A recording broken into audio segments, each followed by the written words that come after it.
I recently saw a video by taking trades on UGAZ and DGAZ and their relationship with natural gas. If any of you follow Ricky Gutierrez, you know that those are the two ETFs that he trades. I found out they're actually not ETFs. So I thought maybe I should make my own video outlining all the fundamental things you need to know about ETFs before you start trading them. So I did. Here we are. Let's go.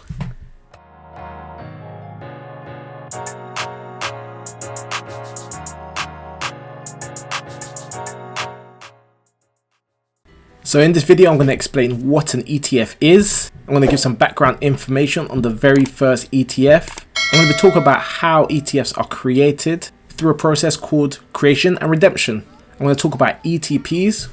I'm going to go through the difference between ETFs and ETNs. I'm going to go through all the weird and wonderful naming conventions of ETPs. And I'm going to end it off with the pros and cons of trading ETFs. But before we start, in the comment section below, let me know what ETP stands for. So what is an ETF? Well, ETF is an exchange traded fund. It's an investment fund that trades like a stock by pulling together money from investors into a basket of diversified investments, providing investors exposure to several different securities across asset classes. So basically that's kind of like a long-winded way of saying if you want exposure to a lot of different investments in different asset classes or different markets, they can be bundled together into one product that can be traded as a stock, and that's what ETF is. So there's different types of ETFs. You have like index ETFs like the SPDR S&P 500 ETF, which is known as the SPY, which tracks the S&P 500.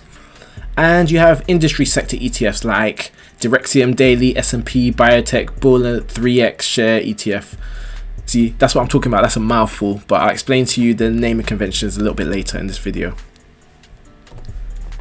You also have other types of ETFs like thematic ETFs, bond ETFs, commodity ETFs, inverse ETFs, and leveraged ETFs. Now these aren't mutually exclusive, so you can have commodity ETFs that are also inverse ETFs and leveraged ETFs. But once again, I'll explain that a little bit further on.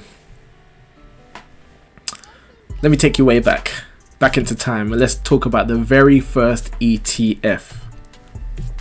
On January the 23rd, 1993, State Street, incorporated with the American Stock Exchange, launched Standard & Poor's Depository Receipts, which traded on the New York Stock Exchange ARCA as SPY, which is now the SPDR and S&P 500.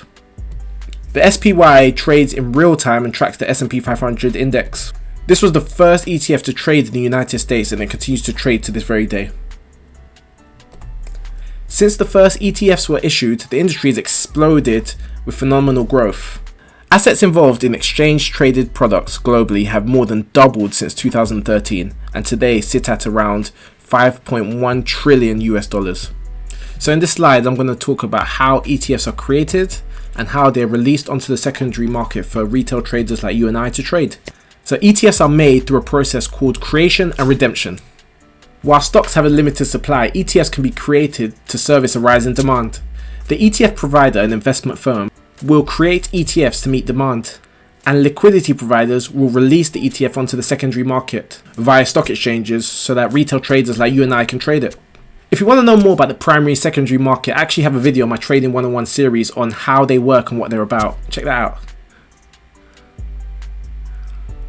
So if you said exchange traded products, then you're right. ETP stands for exchange traded products. Exchange traded product is the umbrella term for products traded on the stock market, such as exchange traded funds, exchange traded commodities, and exchange traded notes. ETFs make up the largest part of ETPs. But what is the difference between exchange traded funds and exchange traded notes? One ETF provides investments into a fund that holds the asset it tracks, like a stock or gold. While ETNs are more like bonds in that they are unsecured, so you do not own the underlying asset. As we all know by now, all tradable assets are called securities. So if a product is unsecured, that means there's no security backing the product that's being traded. Most exchange traded products have really long names, but there's a method to the madness. But before I go into the names, I thought I'd show you some of the top 6 firms that issues ETPs. You got Vanguard, State Street, they were the ones that issued the SPY, the very first ETF that we spoke about earlier. You've got Direxium, iShares by BlackRock, Invesco, and ProShare, just to name a few.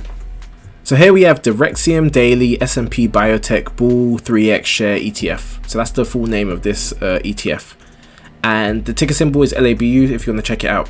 So the first part is the investment fund. So this is the fund that issues the ETF. Daily means that it's a daily traded fund rather than a future. S&P Biotech is the industry sector that it belongs to. So that means that this is tracking biotech stocks within the S&P 500. Bull is the direction correlation. So is it tracking it on a one-to-one parity, or is it inverse tracked? So the fact that it's bull means that it's tracking it onto one-to-one parity. So that means when the combination of these stocks go up, the ETF will go up. Triple leverage ETF. So that means that even though it's directly correlated, it's triple leverage. So every time the combination of all of the stocks within this basket goes up by 1%, the ETF will go up by 3%. And it tracks shares, and it's an exchange traded fund. So that's what that is. Now we have Velocity Share Daily 2x VIX Share Short Term ETN. So the investment fund is Velocity Shares. It's daily. It's double leveraged, and it tracks the VIX Short Term Future Index Exchange Traded Notes. So obviously VIX is the futures index that tracks I think options trading. And then you have iShare MSCI Brazil ETF, ticker symbol EWZ. So iShare MSCI is the investment fund. So that stands for iShare Morgan Stanley Capital Investment. And then it's an index ETF. So I'm guessing it tracks a specific stocks within the Brazil stock exchange as an ETF. So these naming conventions, as long as they are, there's a method to the madness, and a lot of times the name of the ETF or the ETN will actually tell you a lot about the properties of it, and you can actually really denote what it's about just by breaking it down and understanding what each part means. And finally, here's the pros and cons of trading ETFs. Pros are that ETFs combine the diversification of an investment fund with the tradability of a share. So if you want to diversify your portfolio, an ETF is a very good way to do it. Leveraged ETFs present opportunities for high returns, but also more riskier, because if a triple leveraged ETF can move 3 times in one way, it can also move 3 times the other way. But if you have good risk management, you can really benefit from leveraged ETFs, high volatility, therefore high profitability. You get low expense ratio and fewer broker commissions. If you thought about taking individual positions in all of the stocks within an ETF, you'd incur a lot of commission charges. But if you buy an ETF, then you can only incur 1 commission charge, but still have exposure to all the different stocks that you wanted to take a position in. Also, you get access to asset classes and markets that you probably wouldn't get access to in any other way. So for example, in the last slide, I gave an example of a Brazil ETF. Now, it'd probably be really laborious and have a lot of red tape if you wanted to buy shares in an exchange rate from another continent. But with that ETF, you can still get access to that market without actually buying the stocks within that market. Now, some of the cons. The liquidity of the product is not guaranteed. Some ETFs gap up more in the overnight hours than during the trading hours. So if you hold it overnight, you may see some wild fluctuations in the price of the ETF that you have a position in. There's a lot of market fragmentation within the ETF market because lots of different investment firms create funds for similar products. There's a lot of similar ETF products, and that means the liquidity is divided when there could be just one that has all the same products, and all the liquidity could be in that one product. And finally, leveraged ETFs decay over time. So what that means is that there's a law of diminishing returns when it comes to leveraged ETFs. The longer you hold it, there'll be an incremental decrease in the value of the ETF over time. So that was my overview of exchange traded funds. Remember to like, subscribe. It's Any aka The Not Trader signing out.